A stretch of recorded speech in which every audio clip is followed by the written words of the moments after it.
Hello and welcome to another episode of the Socially Numb Podcast. I am your host, Richie Leahey, and the time is finally here. It is the week of the Nintendo Switch launch. Uncharacteristically, this launch is happening on a Friday. I've noticed more and more things have switched to Friday. It used to be when new movies and everything came out, they were launched on Tuesdays. And quite recently, things started to switch to Friday. I don't know if that's due to the efficiency of postal services like UPS and FedEx, but most of the major launches happened on Tuesday, and my belief, I assumed that was due to like large shipments coming in over the weekend. That gave stores a couple days to get things out, ready to put out on Tuesday, and then they would launch that day. Well, recently, music included, even with more and more digital purchases, everything's been switching to Friday, which I guess makes sense. You're ready for the weekend. You have something new that hits, whether it be a movie or anything. People are more inclined to buy it on Friday, I would believe, because they are ready to try to do something new, find something to do over the weekend, and you see a new console's coming out. There it is on Friday. Okay, cool, I can get it. And with that comes a lot of different delays and things. So I look at the Nintendo Switch. I see it's coming out on the 3rd, which is a Friday, the first Friday of March. And now I'm wondering, am I going to get mine? So with the pre-order, I pre-ordered in the second wave. So I assume that whenever these lots are shipped out, that they send it in on whatever day or whatever order people sent them in on. Now, some of the other things, and I ordered from, so just for full disclosure, I ordered the Switch from Walmart, and I got a case with it, one of the travel cases, because the way I'm going to use this is I'm going to throw it in my camera bag, and I normally always have my camera on me. My camera bag's big enough that I can fit a laptop in on. I need to kind of upgrade. I like to carry one of the security bags that has like the nets in it, so people can't like cut in. And it's not because I assume someone's going to try to cut into my bag. It's just for protection. Like if I get it snagged on something or try to rip it. And it gives a little bit extra padding because it's more like rugged street protection wear. And it has like the RFID blockers and everything built into it. So I prefer to have a bag like that. And so with this, I am adding one more item to my bag. So normally it's just if I'm going to have anything, the bare basic bones of my kit that I carry with me whenever I go places is a camera.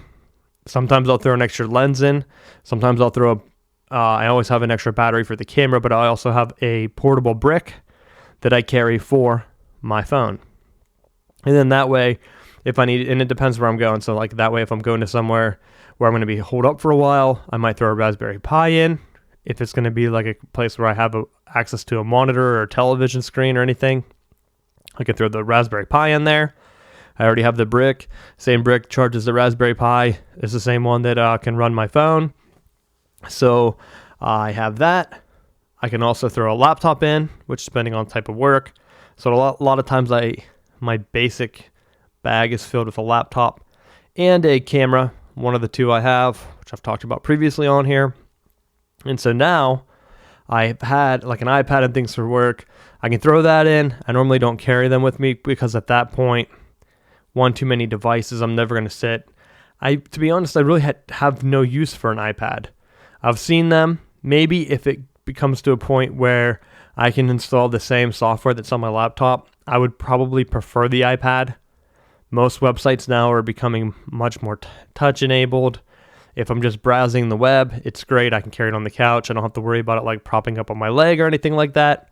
And then if I had like some type of docking system where I could put it in and do like my hardware work, that would work great. Kind of like the Asus Transformer. And I had that and I liked it. The hardware or the software just wasn't there to match the hardware. I mean, maybe actually the hardware too, the processing power and everything whenever those came out is a little top heavy. But as a tablet, it would have been great. I like the Mac operating system. I like Unix.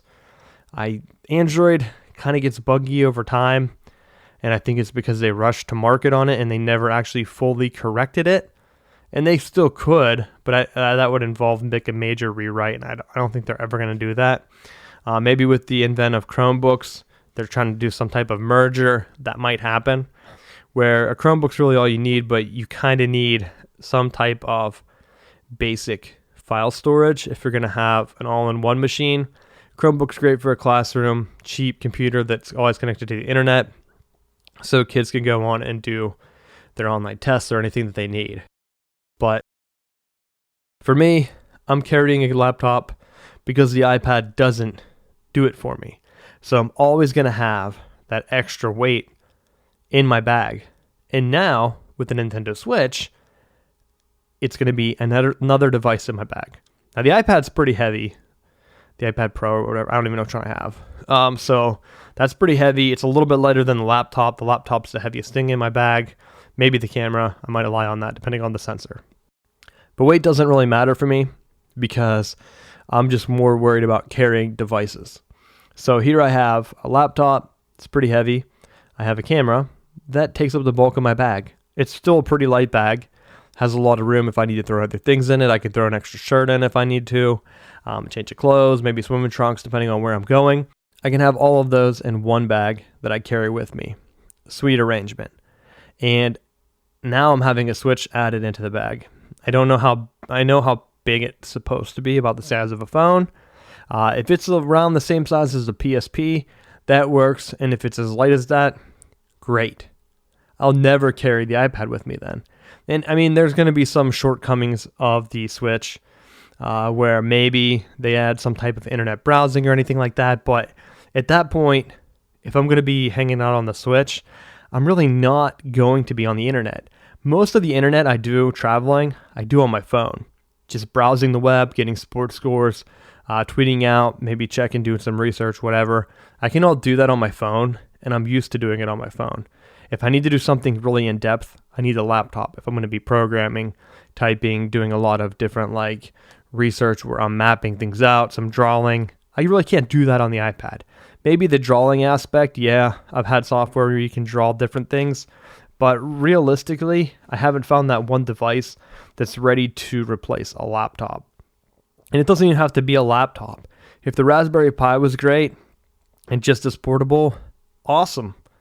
I mean, I'm going to have to carry a screen with me, so that's going to be something else that I throw in my bag. But really, it doesn't matter to me because I still have that one extra device that can do full computing. I can store files. I can do encryption, run updates, install random software, maybe rip different things that I need to, and get everything done. My job, if I'm doing like web stuff, I can go ahead and do all that, any programming thing. I like to have full control of the operating system. And the Chrome's not there, the Chromebook, and the iPad is not there yet. Maybe newer ones, maybe. But once you start getting into Retina, I don't care about the Retina screen. If I'm doing portable devices, I care about battery life. And the Retina Max battery lives are pure shit. I don't care what they market them at. They are absolute garbage.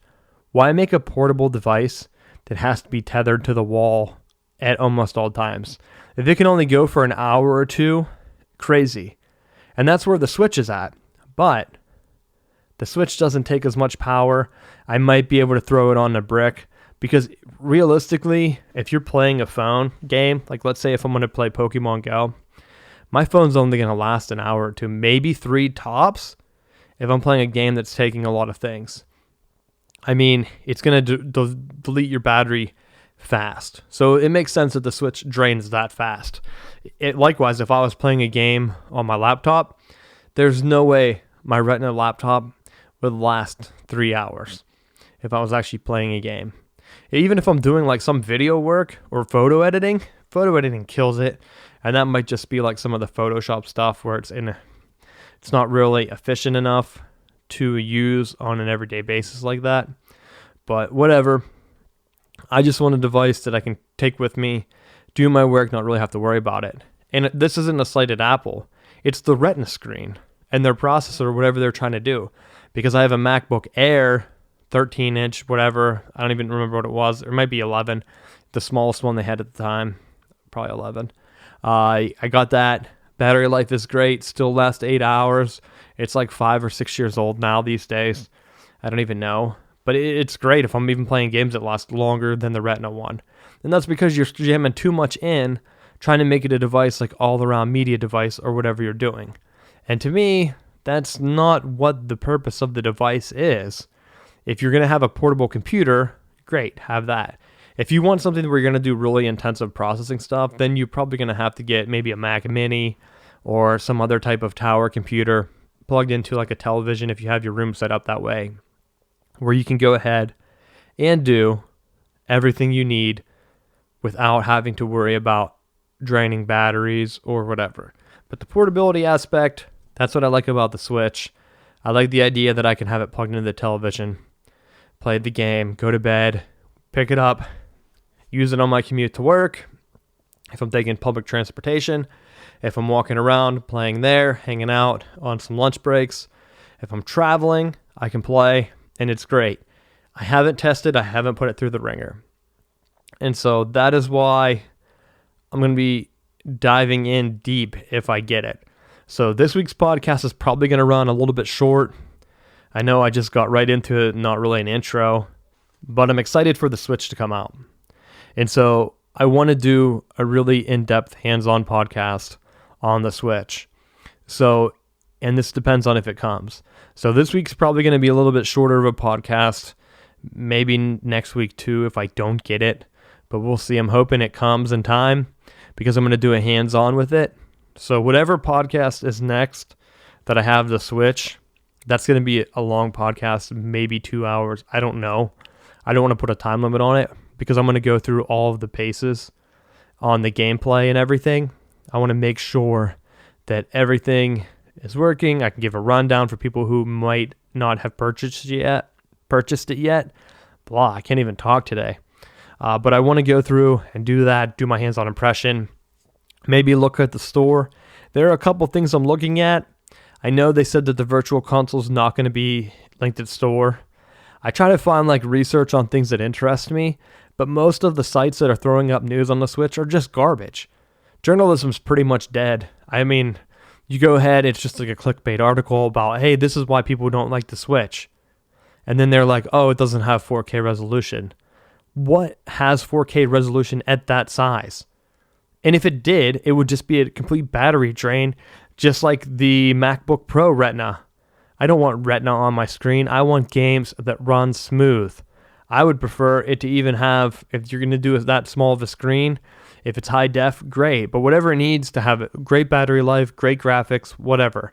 It doesn't have to be the most high processing power driven thing because that's just going to kill the battery. And I've said it before on this podcast, I'm hoping that the Switch is the first in a chain of events or systems like the iPad, where you can have the Switch 1, great. The dock, everything's universal. 2 or 3 years later, they come out with a Switch 2, which plays all the same games. Everything's kind of bumped up. The specs, everything's a little bit faster, higher storage, whatever. Some of the games might only work with the Switch 2. I mean, maybe you could have it like backwards compatible. I don't know how they would do that. But at this point, they don't really even need to have the games backward. I mean, you can recompile them. People run new computer games on old, outdated computers. They just have the compilers built to compile at different graphic resolutions and processing speeds. So what you would see is you would just see a game in lesser quality. And that's what Nintendo really needs to push here. They need to have developers want to develop games for the system first off. And then they want a system that's going to grow with it. Because if you have developers and you say, hey, we have this many people bought the Switch 1, this many people bought the Switch 2, you compile your game, it runs on both of them. So you already have an install base. It's not really trying to push the backwards compatibility thing at this point because gaming has evolved to a point where that's it. There's nowhere else to go. They can't go up any higher. If they're going to go into virtual reality, but at this point, Nintendo's not going to be able to compete with these big companies that are investing in virtual reality, not just for gaming. Like Sony's trying to bring it to their televisions. They're going to try to bring it to other lines of things, maybe camera making, some type of VR, like 3D camera. Like they tried to push that a few years ago. 3D kind of fell by the wayside. Some people are still trying to bring it back. But Nintendo just needs to focus on gaming. I saw the Pokemon guy, or the developer, creators of it, they were like, well, if we make a game for the Switch, it's not going to be the same as a traditional game. But why not? Most people like Pokemon. They like the original one. They don't want to play Pokemon Stadium or whatever those other console games are because they're going to be playing on the go. I think a lot of adults are going to get this console just because of the aspect of, especially if they have kids, because they can throw it up on the television. Then if they want to watch a sports game or a television show comes on or something, they could tell their kid like, hey, go ahead, take the Switch out of the dock and you can play on the couch for a little bit and then go to bed. So then right there, the portability is already in. They don't have to worry about having like a laptop set up where their kids like kind of blocked off. They can still go outside. You can travel. The great thing with it, and this depends if they expand the media, but they can take it with them on a commute. If they get like Netflix and maybe some type of media streaming, at that point, you're reaching a point where kids now, they demand that they have phones. But as a parent, does your child really need one? Do they need unlimited texting? They should probably make real world connections and try to become friends with people and do it without technology. And so maybe the Switch will become a device where you can kind of get phones out of kids' hands if Nintendo does it right. Back sort of like the Game Boy, where they weren't really worried about like messaging people. And it depends on kind of what Nintendo's doing. I don't know if they have like the messaging and stuff built in. If they do end up relying on phone apps, then that really doesn't become a factor. Because at that point, kids would still need phones to connect with their friends if you're not going to be able to message in-game. And I think that would hurt the Switch in the long run. But these are all things that they can throw in with some type of system upgrade. Because then they can add these features later. They don't need to be doing anything that's going to be breaking it or anything right off the launch. So get an install user base, see who's buying games, and then they can kind of tweak it back and forth. But that's what I'm looking at doing. I hope the system comes in time for the next podcast. It's supposed to be here Friday. Like I said, I ordered it from Walmart. I saw some people who ordered from Best Buy had their pre-orders canceled because it dual charged their credit card for like approval. And then whenever they were denied by like a credit fraud check. So normally how credit works is you have a credit card. If you do a pre-order, it pre-charges your card. It's the same. I've had trouble with gas stations doing this where they run it twice on your card and then it cancels and it gives like fraud protection and then you can't get gas. Because what happens is back whenever the gas crisis was going on, companies were like making these pre-charges so that you couldn't go over. So they would pre-charge your card for $75 and then you'd pump it. And then whenever the pump was done, then that $75 charge would be reduced to whatever. But I've seen gas companies that were like, you go over like your amount. Like I had my card locked because they pre-authorized my card when I went to get gas for like $100 or something crazy. And then I filled up gas, and so it took the money out, which I only got like $50 worth of gas or whatever. But it rang it up like I had just paid $150 when I didn't have it. It was kind of just like a debit card go that I only got gas on. So like I'm like, all right, I have a $100 limit that I just did gas for the week. And because they pre-charged it $100 and then it charged it again for $50, they never took the pre-charge off, which is basically fraud on the store. Because that's like a bullshit charge that they go ahead and then you get in trouble with the credit because you can go over. It kind of counts as like an overage charge or whatever. So it locked my account for like 7 days until they took this pre-charge off. And so like I was fighting with the gas company, like trying to get that off. And so now Best Buy did the same thing. So they pre-charged everyone, which I don't know on an individual basis, but like let's say if you buy the Switch, you're not just buying the Switch. So you're going to have a couple $100 on your credit card. They pre-charge it once. If it's a lot of like college age kids, you have low credit limit, then they pre-charge again. It instantly kicks it as a cancel charge, like they block it the second time. So what Best Buy did was apparently Best Buy was charging people. They put the pre-charge on. And then after a few weeks, they ran it again because they're getting ready to ship them out. And so they're like, well, let's check and make sure. But the purpose of the first pre-charge was to make sure that they had that amount in their card. So these people already had the pre-charge. Best Buy decided to do it again, maybe a glitch in their system or something. And anyone whose card then kicked back got canceled. Because it canceled the charge, Best Buy reads it in their system as no longer having the funds. So anyone on the wait list, they would get kicked an email saying that, hey, you're now pre-ordered. It would run their card. They just got charged now while it's shipping. So they're not going to have the dual charge. So now everyone who's on the first list, now the switches are going to be allocated to whoever didn't have that first charge canceled. And it's a pretty shitty business thing to do. So whoever their programmer is, someone should pay. I mean, the media is not going to pick it up. You're only going to hear grumblings from people and then fighting their credit card for the fraud protection.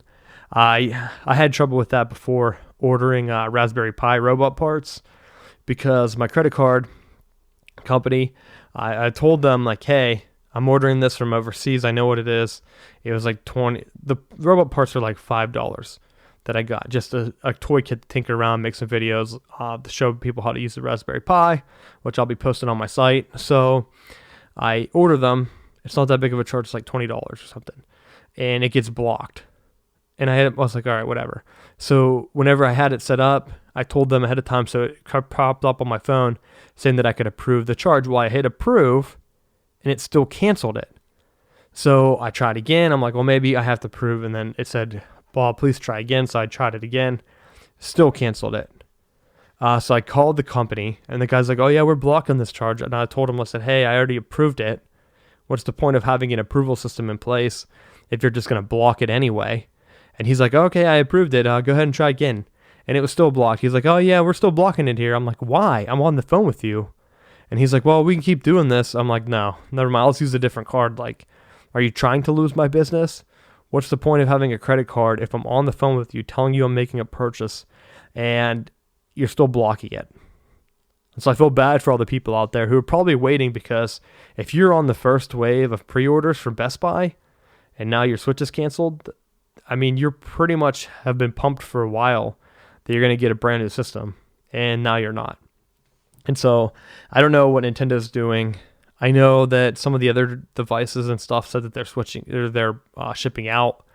I know they probably ship out in order of priority. My console hasn't shipped out yet, which, I mean, depending on where they're shipping out from, living in the capital here in North Carolina or near enough of it, that if they shipped it, it's a pretty big hub where I could probably get it in a day. I know Amazon does next day shipping. They do same day shipping here, right to your house within an hour. They do the Amazon 1 hour Prime. So if Walmart ships it even right before, I'll probably get it on launch day. And they do mail here over the whole weekend, but I don't know if I'll have mail delivered Sunday at 6 p.m. But I don't know if that's just because of Amazon's 1 day thing where they contract out different deliver people. But we'll see if that comes in handy. It would be nice to get it, but that's what I'm hoping to do. And that's why this podcast will be running a little bit short, and we'll be picking up with a longer episode whenever I get the hands on Switch. So let's hope that episode is next weekend. And the game, I beat Little Big Planet 2. I know I talked about playing it. It was pretty weird. I talked about that last time. So I played Little Big Planet 3, even weirder of a game, and it really frustrated me. So I beat both of those. I think I talked about 2 last week. Little Big Planet 3 was a little bit different. So they had 3 main overworlds, and then you had to go back through and try to find levels. And there was really no direction. The story doesn't make any sense at all. So it's no help to try to help you find out where you need to go. I just kind of wandered back and forth. Hey, okay, let's go do this. And then by the time I found a level that I was supposed to do, I went ahead and beat it, and the levels were so short, it didn't even matter. The boss fight was pretty much just like a running level. You just ran through, you click, jump, jump, jump, jump, jump. I'm like, oh man, I'm going to die. I've died 100 times, and it still didn't kick me back. I think I beat it first try. I didn't even die through it. Well, I kept dying, but it didn't die enough to kick me out. Like they have that little circle, and every time you die, it like takes a little chunk out. And once you run out of tries, in the older games, it was like 3 or 4 tries. This one, I swear I had like 10. And on the boss level, that's kind of sad, where you can just beat it after failing so many times, and you still just keep plowing through and beating it. And so it seemed like it was a much shorter game, but it was kind of hard because a lot of the time I spent playing it was me just wandering around trying to find something to do. Like, I'll just jump up this wall again. Maybe there's something I missed. Maybe there should be some hint or something. I think the game is aimed at little kids, and you have a story that doesn't make sense. It's all talking about weird creation things for this fake land. And the first game was fun. And now each game it gets worse and worse, and I see people clamoring for a Little Big Planet 4, but at this point they should just leave it alone, because they're just ruining the series. They should have just kept remaking it like Nintendo does with Mario. Make the same game. If you're traveling around the world, do that. Go back to the jungle. Go back to different places. Not these weird lands of like make-believe and like building cars, like flying cars that are very clunky. It's not intuitive. You're trying to fly a car like 200 or 2,000 yards or something. I don't know. But you have to make a car. Then you race a guy, which doesn't have anything to do with the story. It just seemed like a weird game. And I'm sure some people loved it. But definitely not a great game. If I was rating it, I'd give it like a 4, maybe a 3.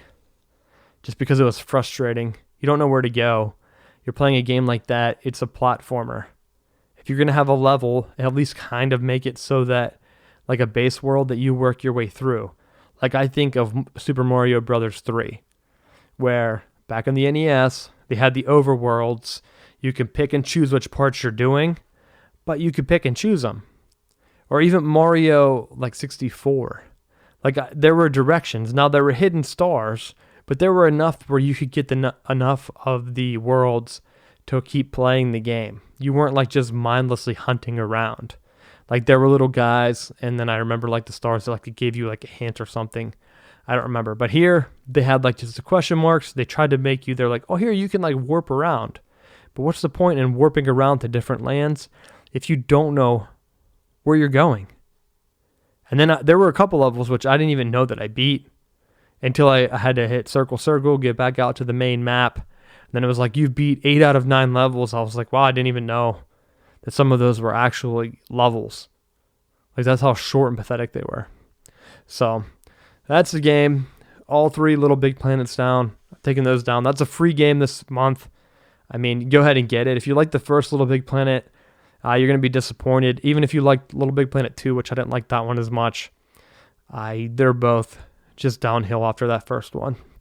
But that's the free game for the PlayStation Plus this month. There were some other ones. Some of these games are so bad, I don't know if I'm going to even be playing some of these downloadable games that are free.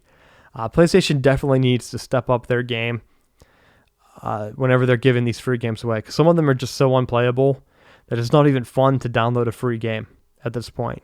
Some of the ones from last month. I know Little Big Planet 3 is like a big game. Hey, yeah, I guess for the free price you get it at. I'm pretty sure they gave this one away too before because I already have it. Maybe they haven't. Maybe I got it whenever they got hacked or whatever that was. But yeah, I guess it's a big game. Maybe they need to have more of those to make it worthwhile for people who are paying for the PlayStation Plus. But that's it for this week. Just holding out hope for the Switch. With Pokemon Go, they did make some major updates. They introduced more Pokemon. I know I had a couple episodes on that early on in this podcast, but I do recommend checking it back out.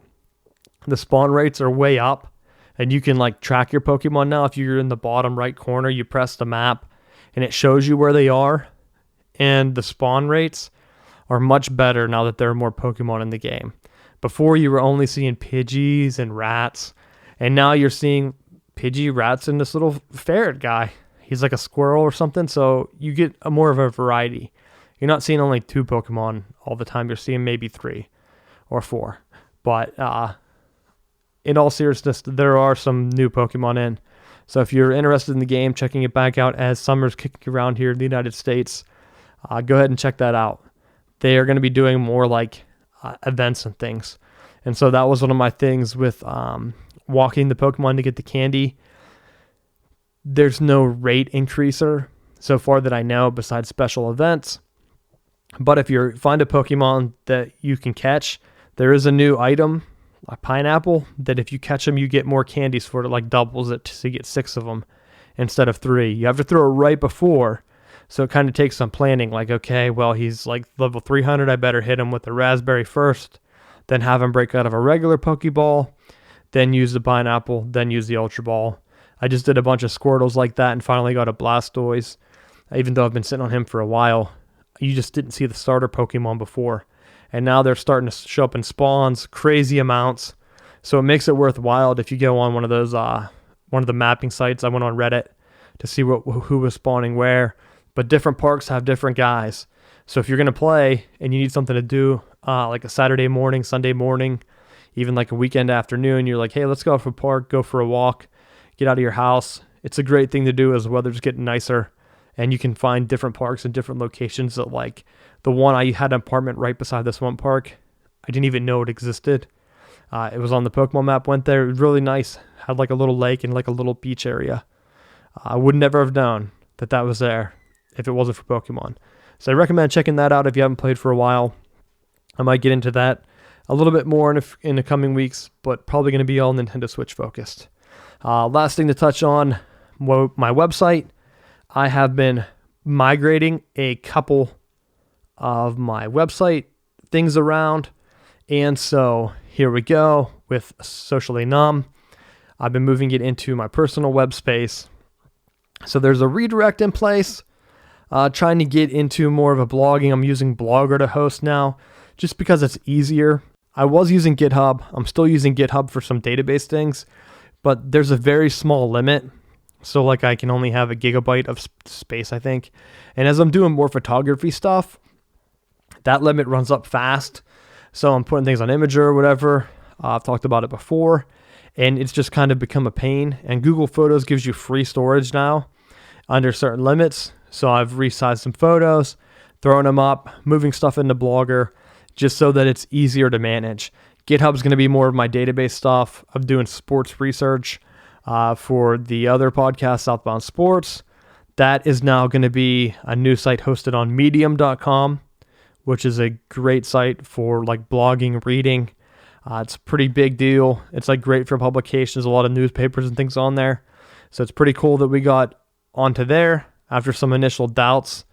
I wasn't sure if we were going to be able to make the cut or not, but we got on there. Pretty cool thing, moving the podcast to there. And so in the meantime, I figured my other podcast, just going to redirect to RichieLeahey.com, where I'm turning my blog into the Leahey Report. Going to run that there, put all my photography up, some of my tech things as I'm I already moved the Socially Numb videos into my personal YouTube. So you can all check out everything there. I have the old parenting podcast that was on Socially Numb. Everything's going to be there. So Socially Numb redirects to a section on RichieLeahey.com. So that's there. If you're looking and you're like, hey, this doesn't look like the same, that's just because with the Medium thing, there was like a hitch last week. So I've been in the process of transferring things. I just haven't had my theme implemented on the site.